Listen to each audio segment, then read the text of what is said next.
You're not married, you don't have experience with marriage or anything like that. So it's like, all right, where are you going to pull that from? You're not even good at monogamy, but you're talking about polygyny. Again, it's great to have as a goal. That's fine. Yeah. But the reality is much different. That's why most men never, ever practice it. Warning, viewer discretion is advised. The content, views, and educational material you are about to experience could challenge your belief, trigger strong emotions, and frankly, piss you off. This isn't for everyone. If you're not ready to confront new ideas, or if your feelings bruise easily, this might be the time to click away. Expect to be challenged, to think, and you might even want to scream at the screen. Proceed with caution, and remember, you chose to be here. Let's get it. Assalamu alaikum. Peace. I am Coach Nazir. And I'm Coach Fatimah, his wife. We are 2 of the 3 founders of Outstanding Personal Relationships, as well as 2/3 the authors of the book. Let's talk polygamy uncensored. If you don't have your copy, make sure you get it. With that being said, we come across a number of different scenarios and challenges that we had to overcome ourselves, but that we also hear from many of our clients and students, right? So we want to dedicate this video and likely this series about what you are doing wrong when it comes to polygyny.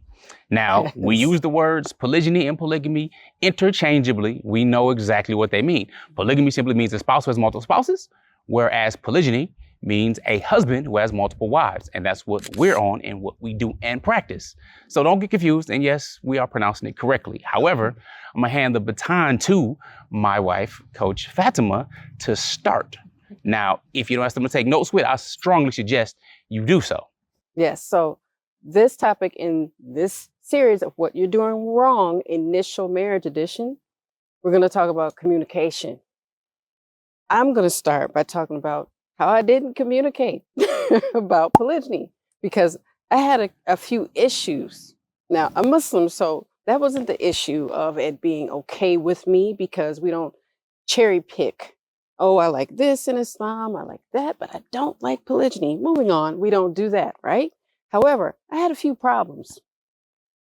I had a young husband.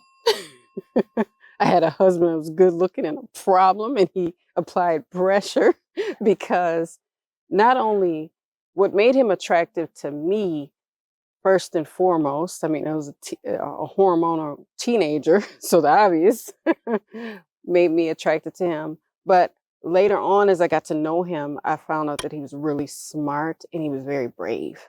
So I was like, I think I like that. I think I want to spend some time over there.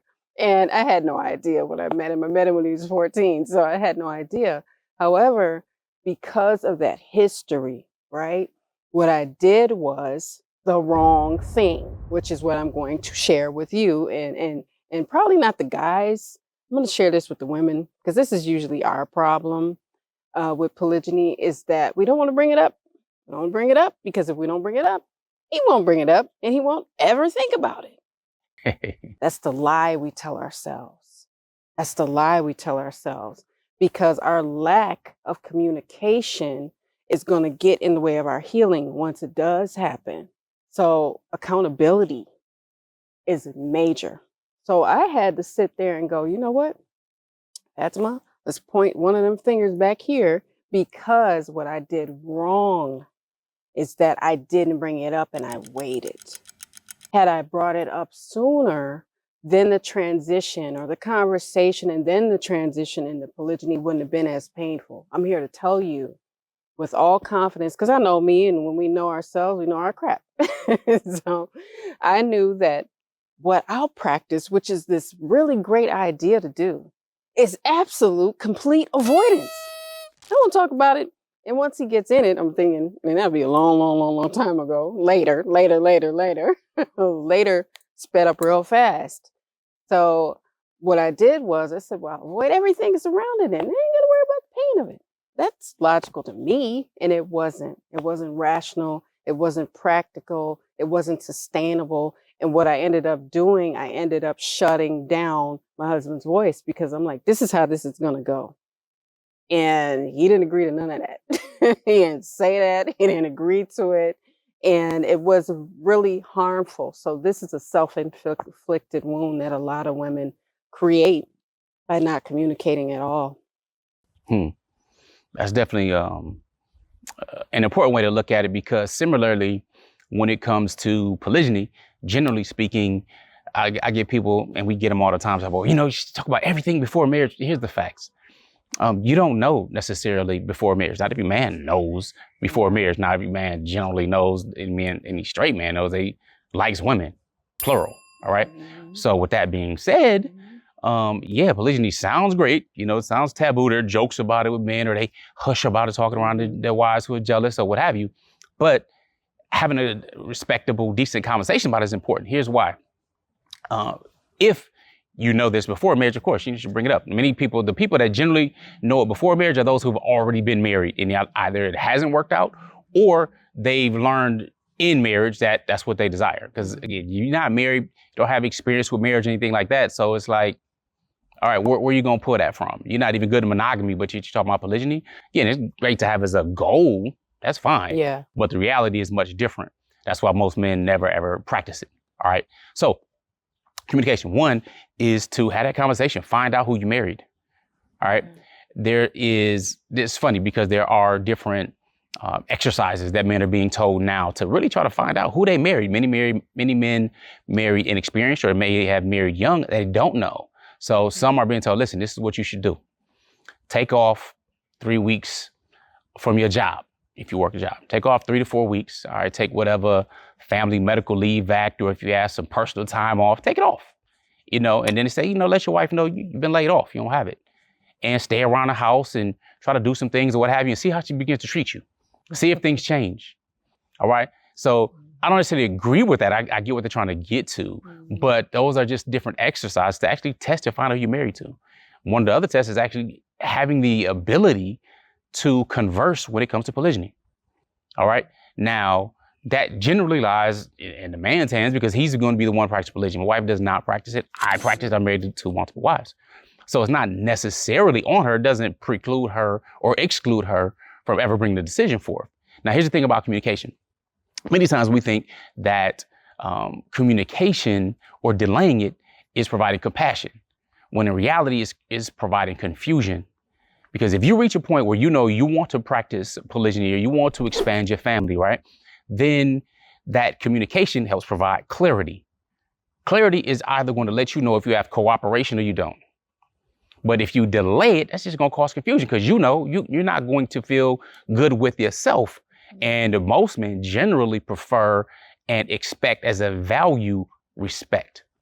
That tends to be most men's love language. Respect. That's very high, right? However, if you don't demonstrate the ability to communicate properly, then you're not respecting yourself. It may be challenging to have a conversation, but you do challenge yourself as a man, right? All right. It may be difficult to really get some clarity or paint a vision where you are, especially if you're somewhere where other people don't practice it, or you don't have access to the tools, or for whatever reason, you haven't yet got our book. So it may be challenging, right? But delaying is not for compassion. It would just really lead more to confusion. Yeah. So either A, have the conversation before anything is already in process or in play, or before you're married, if that's the thing, you're there, or at least after getting married, right? Because you need to know who you actually married. That's important. And then how to move forward. Because if you're already demonstrating that you're able to take care of things in monogamy and you're able to communicate effectively, then you're able to provide some type of clarity on the vision of what the future looks like, whether that's a few years from now, a few months, whatever it may be. That right there, even if it's a difficult conversation, will continue to have your respect in play. Yeah. All right. So that right there is what many men are doing wrong by not communicating, practicing avoidance, or, just not being that person who was assertive and strong and moving forward that initially attracted his first wife to begin with. Right. And I agree with that 100%. I was thinking about that. I'm like, who is this guy? He seems different. And you know why women grapple with it? They forget something. They forget that their husband never did this before. So they don't have it yet. You're supposed to be on. You're supposed to be on 10. You're supposed to know what you're going to do. And that's not how he did it with you. That's not, you weren't like, got this when we got married, right? And I wasn't like, so then we hold them to that when they marry again. You're supposed to have it because they decided with you too to get married. One thing that I wish that I had known back then.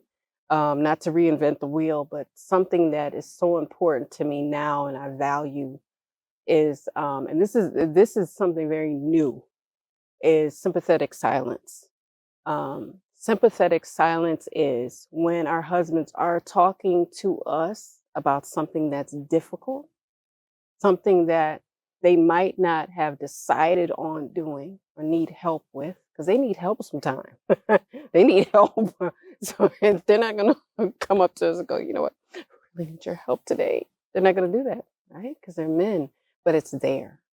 So in those conversations or when those topics came up, I wish I had shut up and offered not just silence, but sympathy in my silence. Because then I can sit there and I can process some things and know that this is not easy for him. And if I love him, it's not easy for me because it's not just happening to me. Example, we talked about this a long time ago, D.L. Hughley. It's one of my favorite stories that he shared, his life experience with having lived through having a child, I believe outside of his marriage. And his wife said, if you had to come to me, I could have helped you with it. I knew that one day I would be man enough to tell my woman what had happened. I'm so f***ed up. Finally, one day I tell my wife, you know what she said to me? I wish you'd have told me and we could have went through this together.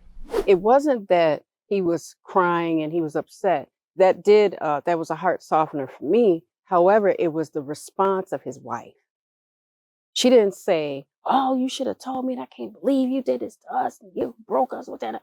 She didn't do that. She said, I wish you would have told me so I could help you with it, so I could help you through it, because she knew by helping him, she was going to help them as a couple. And I love that she said that. That's probably one of the most mature, well thought out responses to a man in pain that I've ever heard. And I really, it just really changed me. It changed something in me that said, you know what, Fatimah, you screwed that up too. So don't go talking about what other people did, because you need to hold yourself accountable. And that's ongoing. That's not in that moment. That's not in the, oh, you should have did all that. That is for the rest of life, being accountable and seeing what hand you had in miscommunication. Indeed, indeed. So that is what we think and know from personal experience. And of course, we work with many different clients, is what you're doing wrong when it comes to polygyny. See, I learned a long time ago when my mentor said, look, if somebody spent their life, they spent decades making the wrong decisions and messing stuff up, and then they put it in a book, wouldn't it be good to get that book to save yourself decades of errors and challenges and running up against the wrong information and making the wrong turns? Absolutely. So a wise person, they can learn from their own mistakes, but the real wisdom lies in learning from others' mistakes as well. So prayerfully, you were able to benefit. What we want you to do is to put in the comments below, wrong can help you get right. I know, whole sentence. Wrong Do it. can help you get right. Let us know you rock with us. We look forward to sharing more with you and also seeing you share your story of success, because representation absolutely matters. So we're going to leave you with GLC, which is? Make sure you're growing intentionally, loving fearlessly, and connecting on a higher level every single day. Assalamu alaikum. Peace. I'm a polygamous man. Yeah, I said it. And I hated it when I found out. Well, I kind of liked it when I found out. Was it easy? Not at all.